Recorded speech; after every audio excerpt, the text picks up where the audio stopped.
when you're talking about having disaster recovery, you're talking about having a second copy of your data.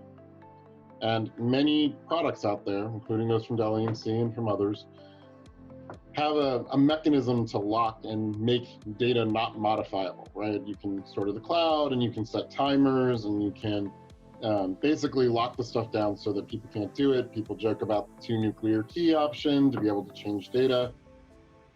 Can you tell me why we should be paying attention to cyber recovery in a world where features like that exist? If we go back to what the attacks are that we're seeing a lot of lately, we're seeing an increased social engineering component, right? We're seeing them harvesting credentials, stealing credentials. And when it comes to stealing credentials, we're talking about your IT shop, and all of a sudden the bad guys have your sysadmin credentials.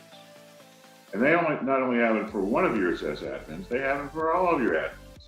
So the notion of immutability and data being safe because we make a worm level copy, I think really gives folks a false sense of security, because it doesn't matter whose immutability it actually is. And I'll tell you a little bit about how ours works. But the idea is, if you have production level devices that people gain sysadmin privileges to, there are other ways to destroy the information on those devices than simply erasing what's supposedly an immutable copy. If you have that level of access, what about disbanding RAID groups and wiping out lungs at the hardware level, right? What about if you did that and those kinds of things, right? Could you do it on multiple machines?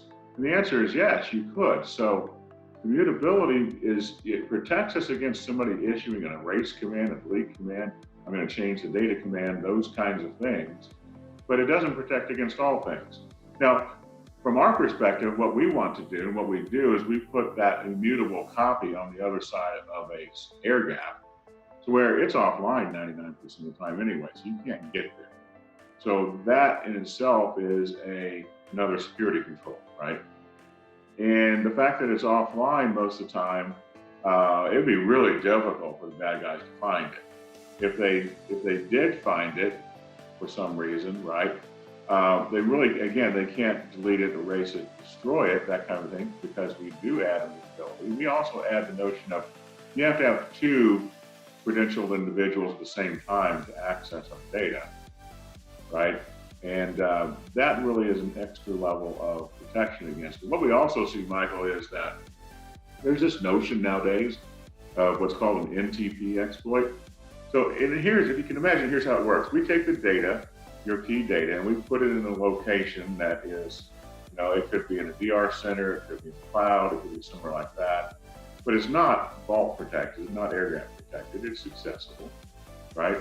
And the bad guys launch what's called an NTP exploit, and they exploit by changing the clock values. They can write to the APIs for the provider.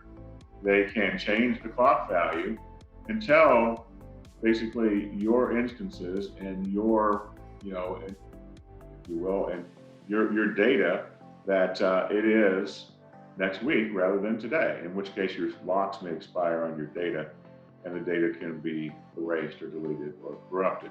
I think the classic definition of the malicious hacker is that, we build new walls, they figure out new ways to scale, go around or go under. And so I guess what you're describing is that castle wall that we all assumed was sort of the great way of doing things, a second copy. They've had some time to think about it. So now they've started to come up with the ways to defeat the second copy. And